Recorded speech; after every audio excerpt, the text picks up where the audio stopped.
का resign letter accept किया कि नहीं किया? नहीं, रिजाइन लेटर हमारा उन्होंने लिया, लेकिन उन्होंने बोला रिजाइन नहीं, मैं आपका जो मसले हैं वो मैं खुद पंचायत में आके जो जिसको ट्रांसफ़र करना होगा, जो जिसको भी जो देखूंगा डिपार्टमेंट में जो कमियां हैं वो मौके पे मैं आके उसका हल निकालूंगा। और उन्हें बाकायदा मौके पे आए, उन्होंने मौके पे हल निकाला है। वो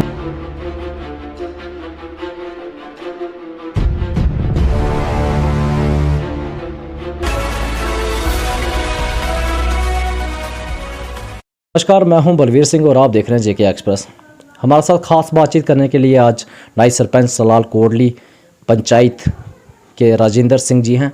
इन्हीं से जानते हैं। पिछले दिनों में आपने देखा होगा कि इनकी तरफ से रिज़ाइन लेटर, पूरी हल्का सलाल पंचायत कोटली से एक रिज़ाइन लेटर गया, जिसमें पंच सरपंच सभी मौजूद थे उसमें, और साइन करके ये वाकई जो है 27 तारीख का है। इनसे जानते हैं आखिर इनको रिज़ाइन देने की क्यों ज़रूरत पड़ी। सबसे पहले जेके एक्सप्रेस में आपका स्वागत है।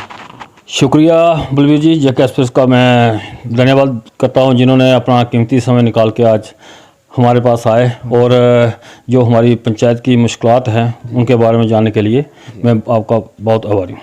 राजेंद्र जी, हम आपसे जानना चाहेंगे कि पिछले दिन 27/10/2021 में आपका रिज़ाइन लेटर ACD के वहाँ पे जाता है, रियासी जिला रियासी के प्रशासन के पास जाता है। क्या कारण था रिज़ाइन देने का?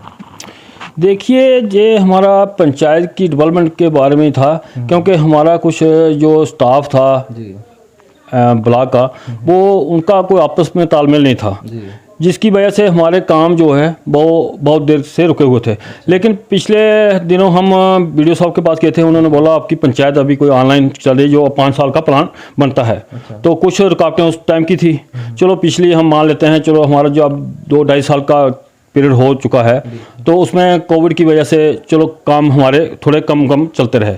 लेकिन अभी जो इनका हमारा जो ज़्यादा रिजाइन का जो था वो इसी में था कि उन्होंने इनका आपसी कोई डिपार्टमेंट की अपना कंप्रोमाइज़ नहीं था, जिस तालमेल ना होने की वजह से जो हमारे काम रुक गए थे। जो काम जैसे इन्होंने आपने जैसे बात की अभी कि तालमेल नहीं था डिपार्टमेंट के बीच में, किस तरह का आप समझते थे कि तालमेल नहीं था?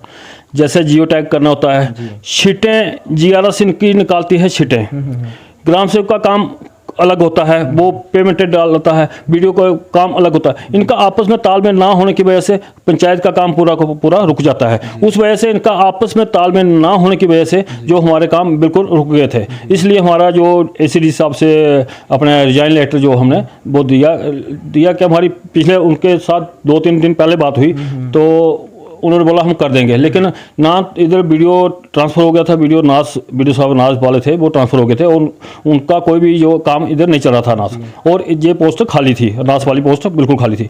उन्होंने आश्वासन दिया कि हम इसको जल्द से जल्द, और उन्हें वायदा कि मैं 2-3 दिन में पंचायत में आऊँगा और जो भी आपका हल होगा, जैसे स्टाफ का। रिज़ाइन देने के बाद ये बातचीत हुई या पहले रिज़ाइन के से पहले ये बातचीत हुई? नहीं, रिजाइन के बाद। अच्छा, हाँ, रिजाइन के बाद उन्होंने क्या आपका रिज़ाइन लेटर एक्सेप्ट किया कि नहीं किया? नहीं, रिजाइन लेटर हमारा उन्होंने लिया, लेकिन उन्होंने बोला रिजाइन नहीं, मैं आपका जो मसले हैं वो मैं खुद पंचायत में आके जो जिसको ट्रांसफ़र करना होगा, जो जिसको भी जो देखूंगा डिपार्टमेंट में जो कमियां हैं वो मौके पे मैं आके उसका हल निकालूंगा। और उन्हें बाकायदा मौके पे आए, उन्होंने मौके पे हल निकाला है। वो हमारे जो उन्होंने स्टाफ के लिए बोला था, तो हमें उम्मीद है कि आगे हमारे काम। अच्छा, अभी एक नए सरपंच हो तो रिज़ाइन देने के बाद ही आपके काम होते, पहले क्यों नहीं होते थे? क्या लगता है? नहीं, ये बिल्कुल आपकी बात सही है, क्योंकि देखिए जो जितनी पावर गवर्नमेंट की तरफ से दी हुई है, ये हमें भी इस चीज़ की समझ नहीं आ रही है। क्योंकि हम भी जब मुलाजिम को बोलते हैं हाँ जी हो जाएगा, लेकिन होता नहीं है, ग्राउंड पे नहीं होता है। आज अगर कोई छोटा भी मुलाजिम है, चाहे कोई भी है, उसको हमें कई बार रिक्वेस्ट करना पड़ता है। उनका अपना फ़र्ज नहीं होता है, वो तनख्वाह लेते हैं जिस काम के लिए, उनका अपना फ़र्ज होता है पंचायत में आके, पंचायत में जो भी बनाना है उसका, किसी काम का जो जियो टैग करना, जिसकी शीटें निकालनी, उनका फ़र्ज बनता है कम से कम आके बैठ के। तो हमें तो 4-4 महीने मिलते नहीं है, ये पड़ती है ना। कम से कम जो स्टाफ रखा होता है पंचायत में, उनका फ़र्ज होता है पंच सरपंच के पास बैठे हैं, क्या आपकी डिमांड है, क्या काम है आपका, वो कम से कम ग्राउंड पे होने चाहिए। और लोगों को, हमारा तो यही है कि लोगों को हर फैसिलिटी जो लोगों को मिलनी चाहिए। आज रास्ते हैं, किसी के कोई ब्रेस्ट वाल है या लैंड लेवलिंग है, यही छोटे मोटे का। और PMA के मैं आपको बताऊं, हमारा आज तक 3 पंचायतें बाड़े हैं, इनका अभी तक सर्वे नहीं हुआ है। वो कौन सी जो बाड़े हैं आप बताएं? हमारी 5 नंबर की वार्ड की कोई आधी वार्ड की उसका सर्वे हुआ है।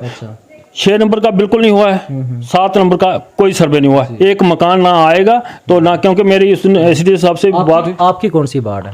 हमारी 7 नंबर वार्ड है। आपकी, आप एक नए सरपंच हैं, आपकी वार्ड में ही पीएमजीवाई का अभी सर्वे नहीं हुआ है? पीएमए का है मकान जो, हाँ इसके ना कोई सर्वे नहीं हुआ है। इनका कोई बोलते हैं हमें, जब भी हम इनके पास प्रो लेके गए, इन्होंने बोला कि अभी ऑनलाइन बंद है सिस्टम। अच्छा, तो अभी तो इनका ऑफिशियल काम है, क्या बंद है क्या नहीं, जो तो ये हम वीडियो साहब के पास भी गए थे। उन्होंने बोला, जब हम किसी ग्राम सेवक से बात होती है तो बोलते हैं अभी रिजाइन से पहले की बात है। हाँ, ये पहले की बात है। रिजाइन के बाद बातचीत हुई एसीडी के साथ, यहाँ पे सलाल में आए थे वो भी? जी, सलाल पंचायत घर में हमारे आए थे।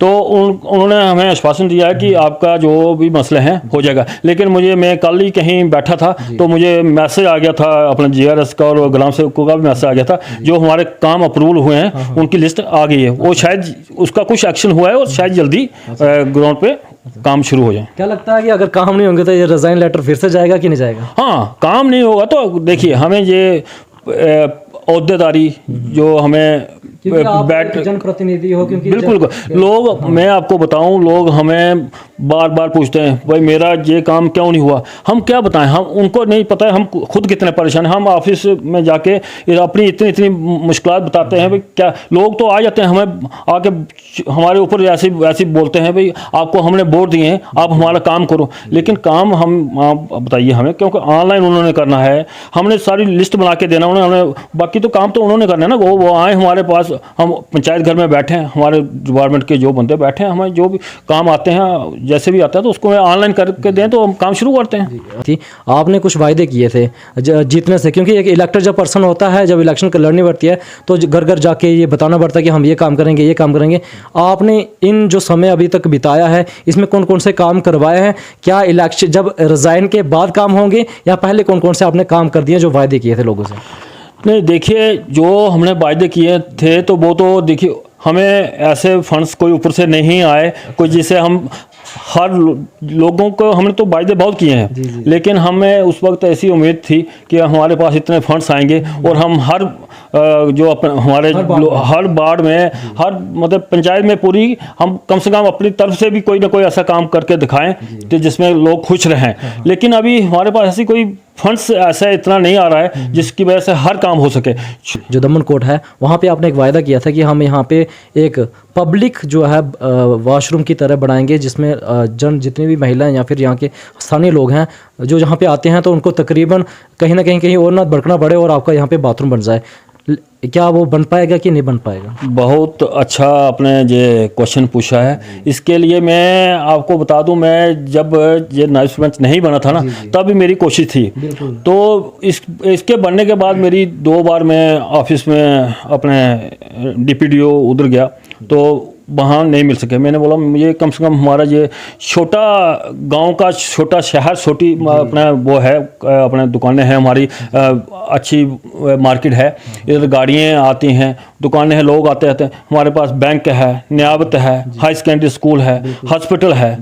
तो ये लोग आते हैं, लेकिन हमारे पास ऐसा सोर्सेस नहीं है कि हम वहाँ इनको कहीं वॉशरूम में जाने के लिए, क्योंकि कोई आएगा, अगर कोई बैंक में आएगा या नायब तहसीलदार इधर ऑफिस में आएगा, स्कूल में भी इतना वो नहीं है। और हमारी कोशिश थी कि हमें कोई ना कोई ऐसा फंड्स मिले।